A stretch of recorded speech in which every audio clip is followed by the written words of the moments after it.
vote pour la science avec Isabelle Burgon. Bonjour à vous, j'espère que vous portez bien. Les temps à l'urgence sont très longs pour de nombreux patients, surtout ceux qui n'ont pas de médecin de famille. Il faut attendre en fait plusieurs mois pour rencontrer certains spécialistes, par exemple dans le domaine de la santé mentale. L'adoption de la loi 2 désire principalement instaurer la responsabilité collective quant à l'amélioration de l'accès aux services médicaux et assurer la continuité de la prestation de ces services. En d'autres mots, plus d'accès aux soins de santé pour tous les Québécois, même ceux sans médecin de famille. Il faut dire qu'il n'est pas rare d'attendre entre 6 et 8 mois pour un premier rendez-vous avec un psychologue. Et même les urgences peinent à traiter tous les patients dans des délais raisonnables. Le gouvernement aimerait ramener ça à 90 minutes.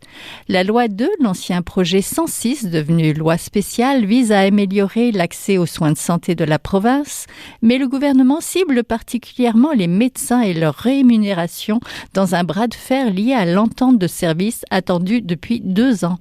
Cela provoque actuellement la grogne des fédérations des médecins et les négociations sont toujours en cours. Le gouvernement a d'ailleurs suspendu certains articles de sa loi. Alors, comment améliorer l'accès aux soins au Québec? Nous en parlons tout de suite, ne bougez pas.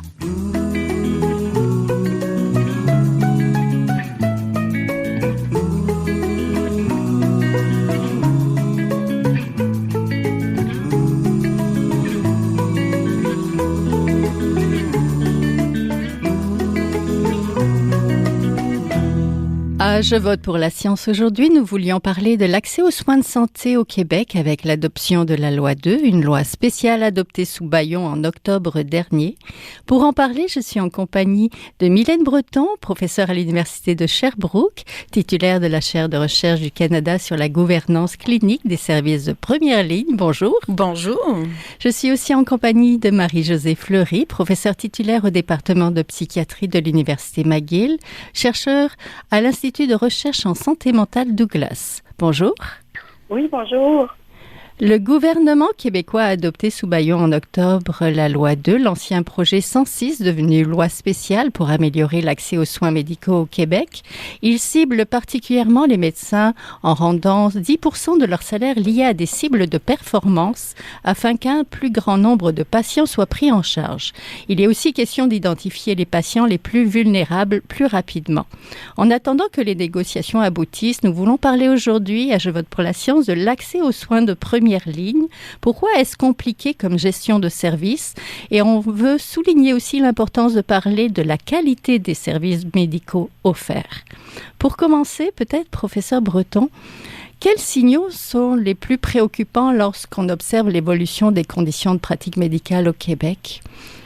En fait, il y a plusieurs signaux inquiétants. On le sait, on a une problématique très importante de personnes qui n'ont pas de médecin de famille ou d'infirmière praticienne. C'est vraiment un signal très fort. On est les pires au Canada. C'est vraiment une préoccupation.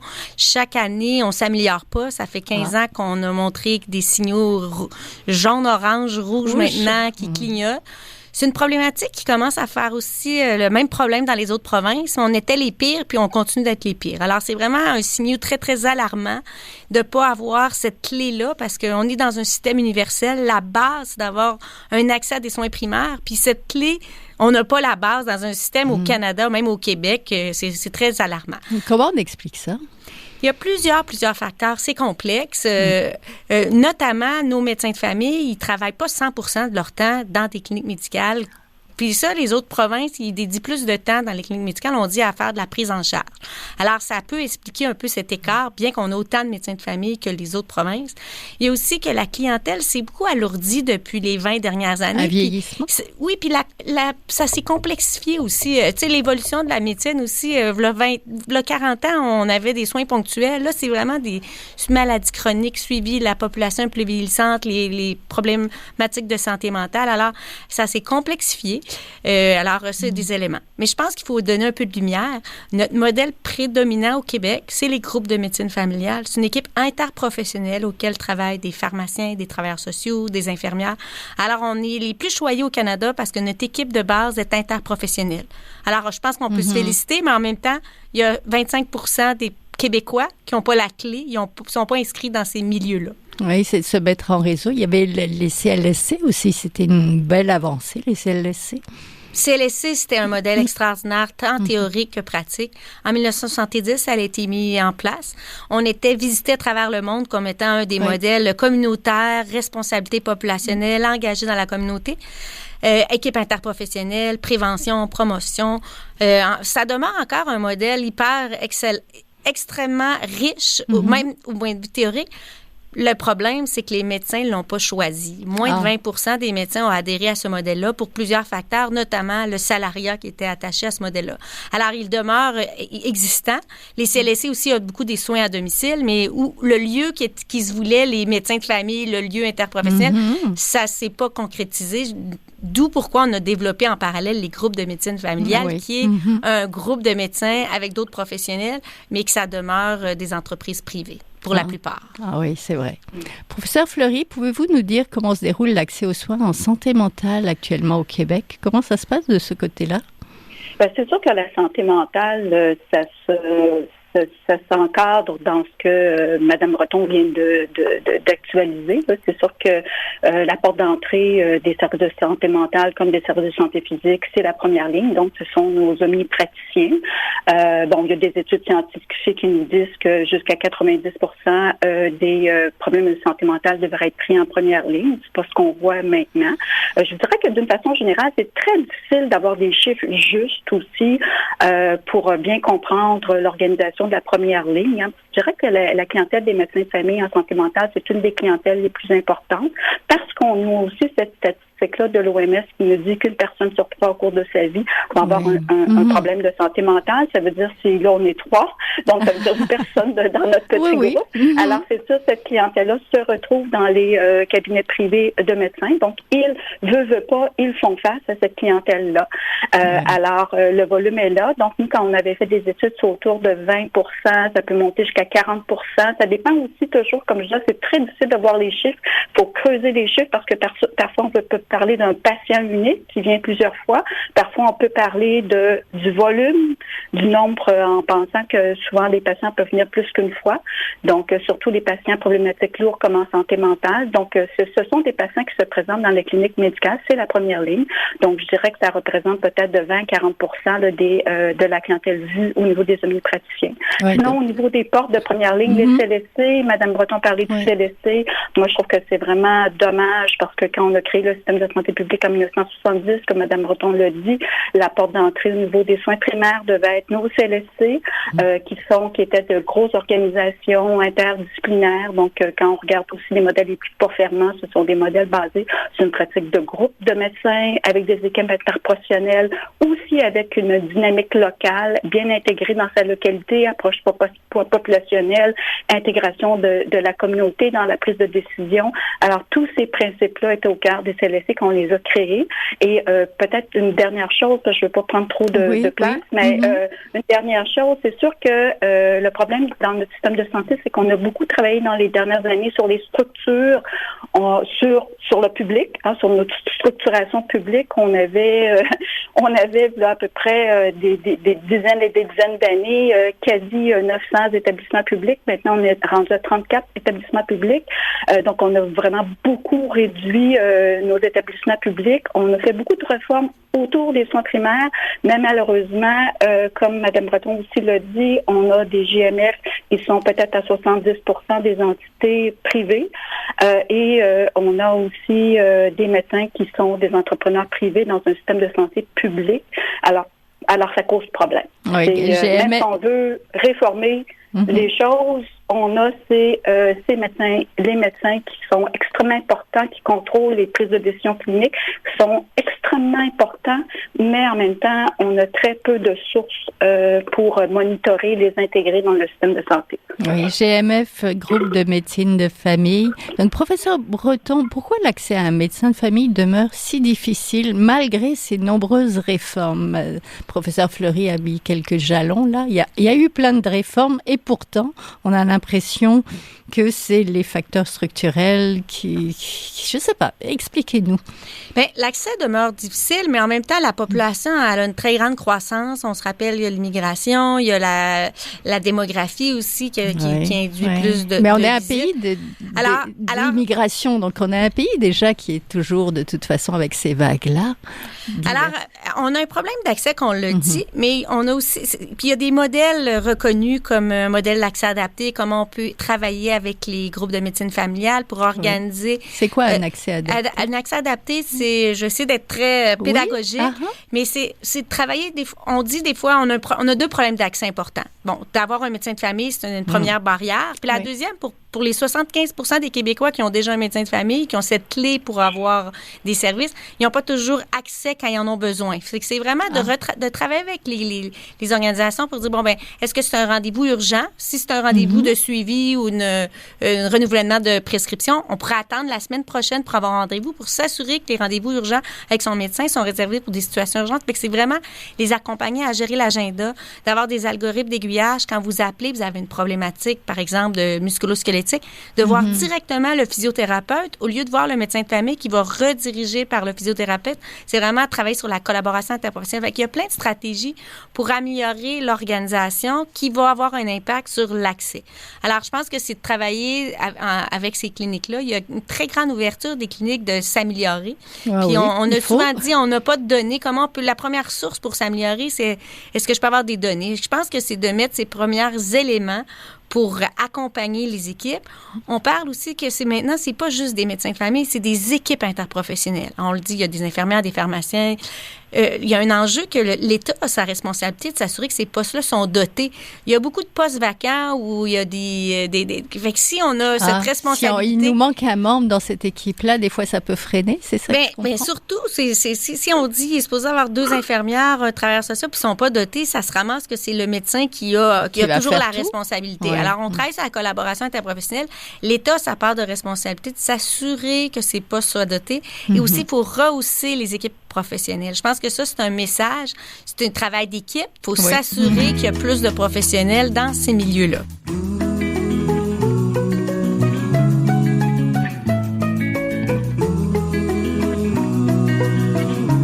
Je vote pour la science est une émission produite par Science Presse. Visitez son site internet à sciencepresse.qc.ca.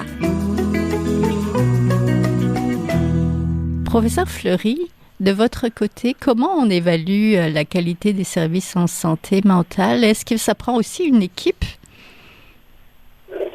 C'est sûr que pour avoir un bon système de santé mentale, ça prend, comme je disais tantôt, il y a quand même une capacité de première ligne qui doit être là. Moi, je pense que les modèles qui fonctionnent très bien, c'est des modèles où on est centré sur des groupes de médecine, mais interdisciplinaires, donc d'autres professionnels de soins.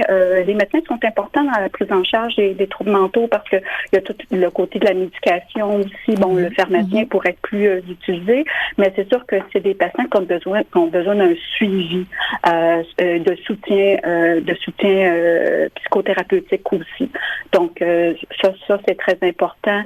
Ce qu'on voit aussi en santé mentale, moi j'ai fait beaucoup de travaux sur les urgences. C'est très intéressant l'urgence parce que c'est comme un peu le baromètre de notre système de santé. Moi je pense qu'on mériterait à mieux observer l'urgence, pas juste avec des critères, parce que soit quand on regarde les indicateurs d'urgence, c'est l'attente, c'est bon, entre attente, c'est plate, là. Oui, c'est ça. C'est sûr que c'est plate d'attendre 20 heures ou 15 heures, mais entre attendre 15 heures puis pas avoir accès du tout, je préfère attendre 15 heures. Donc, il y a d'autres indicateurs vraiment intéressants là, qui sont moins suivis au niveau de l'urgence, comme ce qu'on a vu, nous, c'est qu'on avait une étude quand même assez intéressante avec c'est une étude qui concerne tout le Québec. Donc, on a travaillé avec l'Institut national de santé publique qui ont un système de surveillance des maladies chroniques, puis on a comparé la population qui avait des troubles mentaux à celle qui n'avait pas de troubles mentaux. Puis ce qu'on a vu, c'était une population qui consultait 2 fois plus les urgences. Puis qui était 2 fois plus hospitalisée. Puis on a regardé plein d'indicateurs parce que c'est bien beau de faire à l'urgence. Premièrement, je vous dirais qu'il y a environ un tiers à un demi des personnes qui vont à l'urgence qui ont des troubles mentaux qui ne sont pas suivis pour leurs troubles de santé mentale. Et que là, si ces personnes reçoivent, quittent l'urgence, puis n'ont pas plus de suivi, ben c'est sûr qu'ils vont revenir. Nous, on a vu qu'il y avait un phénomène aussi de grands utilisateurs de l'urgence, des personnes qui reviennent souvent à l'urgence parce que sont mal desservies par la population. C'est souvent des clientèles particulièrement vulnérables. Ouais. Ça, c'était quand même important. Là. Ça représentait 17% au Québec là, de grands utilisateurs de services d'urgence qui avaient des troubles mentaux puis qui consommaient peut-être 50% ou près de 50% des ressources de l'urgence et de l'hospitalisation. Donc, avec l'urgence, je trouve qu'on peut voir là, entre nous, ça nous donnait le message que c'est sûr que ça va pas bien au niveau des soins primaires physiques, ça va encore moins bien au niveau de la santé mentale. Il faut des équipes multidisciplinaires de soins qui prennent plus en charge le patient. On parle de l'accès, mais il y a plein d'indicateurs de qualité qui sont importants, qu'il faut regarder, la continuité, la rencontre des besoins, suivre régulièrement le patient, etc. Oui, suivre la médication aussi. Oui, professeur Breton? On met beaucoup l'emphase sur l'accès, puis c'est important. Si on n'a pas accès, ben là, c'est la première étape. Mais je pense que la magie, tous les indicateurs qui donnent justement la qualité, est-ce que je vais aller moins à l'urgence, c'est la continuité. Fait que c'est vraiment la magie de la continuité. C'est éloquent, la littérature, qui appuie ces éléments-là. Si tu connais ton professionnel, on sait que tu vas aller moins à l'urgence, tu vas avoir des meilleures interventions, même de promotion. Alors, on dit souvent, juste aller voir sans rendez-vous ou à l'urgence, c'est pas là notre étoile qu'on devrait briller pour organiser nos politiques. C'est vraiment s'assurer que chaque Québécois est un professionnel qui le connaît. Puis c'est quelque chose, c'est une valeur aussi importante. Quand on fait des sondages, les personnes, les Québécois répondent qu'ils veulent avoir une personne qui les connaît. Et la littérature appuie ces éléments-là, que toutes les retombées vont passer à travers la continuité. Alors oui, l'accès, c'est bien, mais la magie, c'est vraiment à travers la continuité. Je ne sais pas si je peux... oui, professeur Fleury, allez-y. Je voudrais juste dire c'est sûr qu'on parle beaucoup des GMF, on parle beaucoup des médecins de famille, des médecins praticiens, ce sont la porte d'entrée de l'accès aux soins. Mais je voudrais juste aussi que quand on parle de clientèle vulnérable, oui, c'est sûr qu'on parle aussi des équipes de soins autour du médecin, mais on parle aussi, je pense qu'il faut jamais oublier les CLSC qu'on a abordés tout à l'heure, là, qui ont quand même un rôle très, très important dans la prise en charge des clientèles vulnérables, pour les personnes en perte d'autonomie, mais aussi on a des équipes de santé mentale là, qui ont été mises en place au milieu des années 2000. Ce sont des équipes aussi très importantes qui assument là, du soutien psychosocial aux patients qui ont des troubles mentaux. Et on a aussi nos organismes communautaires. Je pense que souvent, on les oublie. Ce sont des organismes à but non lucratif. On a des centres de crise qui peuvent pallier des centres d'entraide. Alors, ce sont des acteurs aussi très importants. Et c'est important aussi, quand on parle de la première ligne aussi, je trouve que qu'est-ce qu'on parle pas assez, c'est que il faut parler de la première ligne en lien avec nos services spécialisés. En santé mentale, je pourrais vous parler juste très rapidement d'une intervention qu'on a mis en place, qui c'est une réforme qu'on a mis en place à la fin des années 2000-2009, qui s'appelle les soins de collaboration. C'est un modèle très intéressant où en fait, parce que la plupart des psychiatres, on a à peu près 1000 psychiatres au Québec, les psychiatres donc allaient épauler les équipes cliniques, donc leur donner un certain nombre de temps. Il y avait donc les équipes cliniques, autant des CLSC que des groupes de médecine de famille, des psychiatres pouvaient les rencontrer et discuter avec eux de cas plus complexes. Parfois, ils pouvaient avoir aussi des visites qui étaient faites avec les cliniciens et le psychiatre. Et l'idée de cette réforme-là, c'était, parce que c'est sûr que les omnis, ils reçoivent toutes sortes de clientèle, ils ont besoin vraiment de développer énormément d'expertise. Et là, ce modèle-là nous dit que parfois, des spécialistes peuvent venir épauler la première ligne pour consolider leur expertise, faire en sorte donc que la première ligne soit mieux capable de dépister, de diagnostiquer, de mieux traiter cette population-là. Fait que ça aussi, je trouve que c'est important. Quand on parle de la première ligne, il ne faut pas parler de la première ligne en silo. Il faut toujours parler de la première ligne qui peut travailler avec les organismes communautaires, travailler avec les CLSC, travailler avec les services spécialisés, travailler avec l'urgence aussi, ou l'urgence, les clients qui se présentent à l'urgence, par exemple, sans service, pourraient être mieux déployé, mieux coordonné avec les équipes de première ligne. Oui. Et il faut que du coup que les médecins retournent justement discuter. Vous avez, professeur Breton, été mandaté avec d'autres experts et expertes par le ministère de la Santé et des Services sociaux pour guider l'élaboration d'une première politique gouvernementale sur les soins et services de première ligne. Quelles sont les recommandations que vous avez délivrées? En fait, peut-être mentionner que les recommandations s'appuient sur une vaste opération de consultation. Oui, au début, on a rencontré plus de 60 groupes, dont des patients partenaires, des citoyens. On a fait un forum de consultation. Alors vraiment, les recommandations des experts s'appuient sur la littérature scientifique, mais surtout par les recommandations dans le contexte québécois. On a fait 6 grandes recommandations, mais les principales, c'est vraiment là, de rehausser les équipes interprofessionnelles. Donc, le maillage dont on parle depuis tantôt. Puis je tiens à préciser que la première ligne, ce n'est pas juste des médecins de famille, c'est des médecins de famille dans une équipe interprofessionnelle.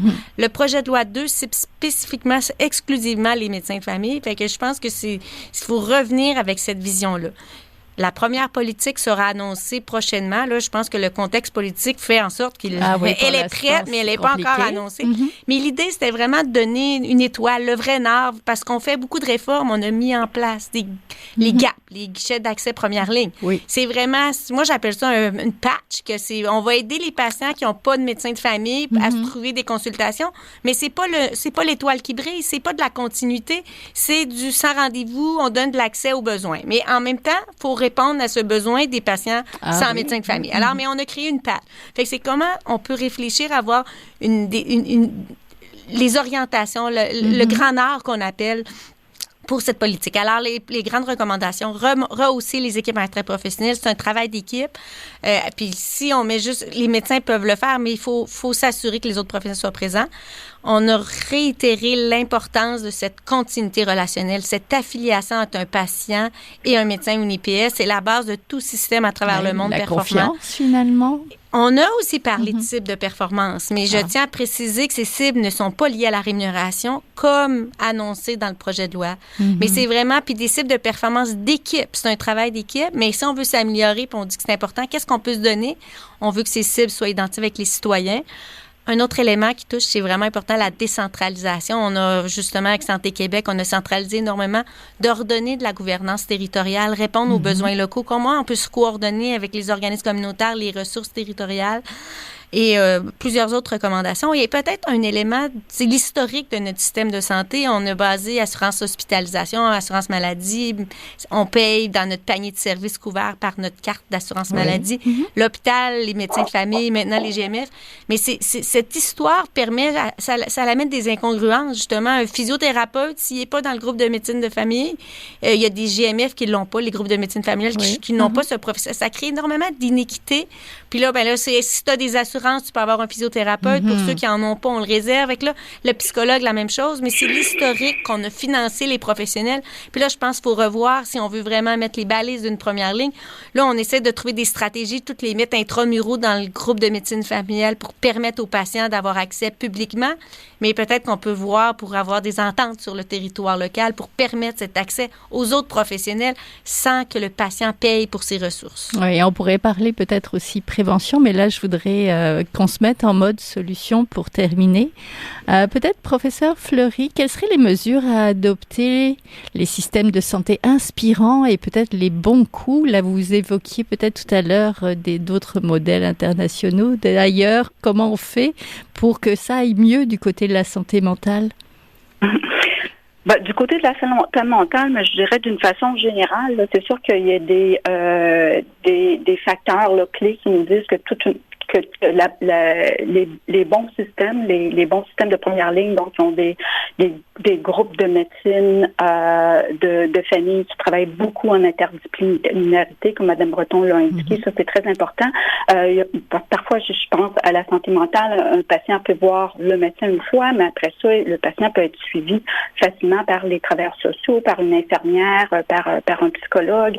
Donc le suivi peut se faire dans beaucoup de temps par un autre professionnel de soins là, que le médecin. Donc ça, c'est une première chose. Je pense qu'on a un système qui est très centré sur le médecin, mais il y a plein de prises en charge qui pourraient être faites par d'autres professionnels de soins en première ligne.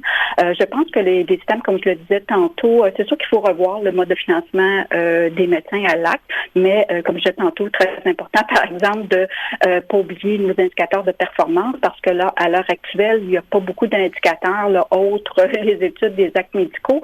Et puis, mais aussi, il faut penser à la qualité. Ça, c'est un indicateur important. Et je voudrais peut-être parler d'un vieux modèle, qui est le modèle des soins chroniques, mais qui a été très peu implanté. Le modèle des soins chroniques, il nous dit justement que les médecins doivent travailler en groupe, en interdisciplinaire. Ce modèle-là insiste beaucoup sur ce qu'on appelle le mesurement base care. C'est faire en sorte qu'on ait des systèmes d'indicateurs qui aident la prise de décision.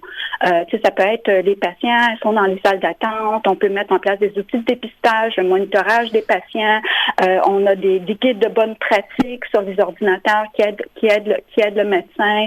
On suit aussi les résultats des traitements. Donc, on a très peu implanté là, ces systèmes qui nous permettraient de suivre la qualité des soins dispensés à nos patients, voir si ça a vraiment des effets, et des indicateurs aussi qui nous aideraient à suivre qu'est-ce qui se passe en première ligne, est-ce que ça va bien.